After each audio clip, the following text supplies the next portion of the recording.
میں نے ایک رات گھنے اور اونچے سرسبز درختوں کے سائے میں دونوں کو منع کیا کہ وہ یہاں نہ آیا کریں، اسی میں دونوں کی سلامتی ہے، کوئی انہیں نقصان بھی نہیں پہنچائے گا۔ لیکن وہ دونوں مسکرائے اور انہوں نے میری بات کو کوئی اہمیت ہی نہیں دی۔ رات کو کشتی میں کوئی آتا تھا، وہ بالکل ایک سائے کی مانند تھا۔ یہ سایہ خاموشی سے کشتی سے اتر جاتا اور پھر درختوں میں غائب ہو جاتا۔ میں ہر وقت تجسس میں رہتا کہ یہ کون ہے، کہاں سے آیا ہے اور اس کا کام کیا ہے۔ ہمارا گھر دریا کے کنارے پر بنا ہوا تھا۔ اس دریا کے کنارے ہمارا پورے کا پورا گاؤں بھی آباد تھا، لیکن ہمارے گھر کی یہ اہمیت تھی کہ یہ دریا سے چند ہی قدم کے فاصلے پر تھا۔ یہ گھر مٹی کا بنا ہوا تھا، لیکن اس کی خوبی یہ تھی کہ یہ ایک ٹیلے پر موجود تھا۔ اسی وجہ سے ہم دریا کے طوفانوں اور اس کے سخت غصے سے محفوظ بھی رہتے تھے۔ میں اس سائے کو اپنے کمرے کی کھڑکی سے دیکھا کرتا تھا۔ سایہ عموماً چادر میں لپٹا ہوا ہوتا۔ ایک رات جب میں نے کشتی کو آتے ہوئے دیکھا تو میں چپکے سے اپنے گھر سے نکل آیا۔ ارے یہ تو کوئی عورت تھی۔ میں اس وقت کوئی 12-13 سال کا تھا۔ ایک رات میں نے اس عورت کا درختوں میں پیچھا کیا۔ ایک نوجوان ایک ندی کے کنارے اس کا انتظار کر رہا تھا۔ یہ چاندنی رات تھی۔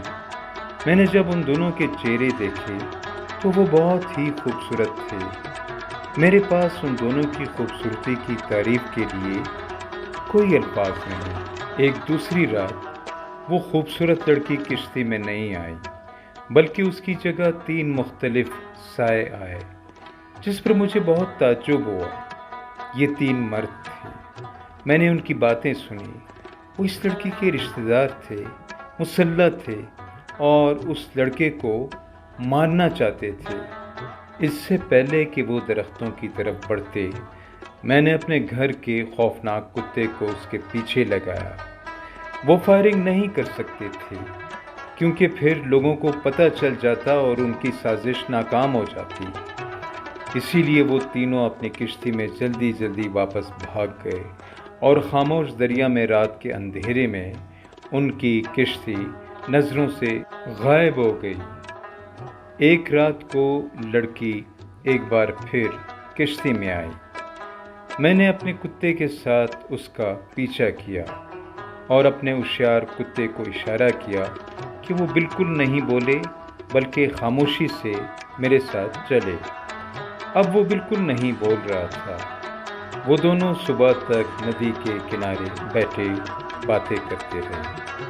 میں نے ان دونوں سے دوستی بھی کر لی، انہیں خطرے سے آگاہ بھی کیا اور یہ بھی مشورہ دیا کہ وہ دونوں شادی کیوں نہیں کرتے۔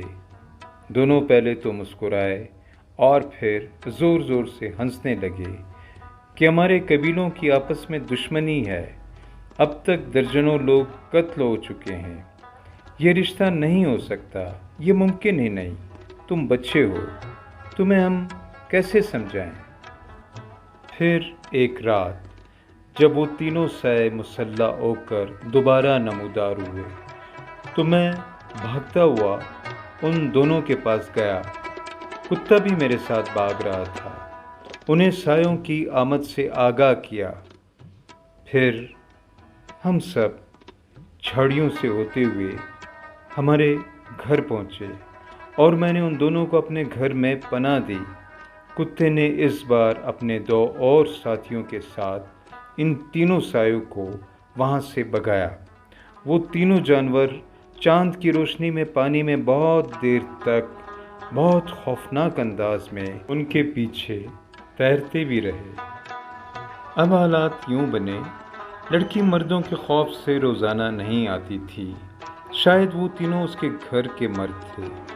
لڑکی نے مجھے بتایا کہ میں نے انہیں بتایا ہے کہ میں خواب میں چلتی ہوں اور کشتی میں سوار ہو جاتی ہوں اور ہمارا گھر دور دریا کے دوسرے کنارے پر موجود ہے۔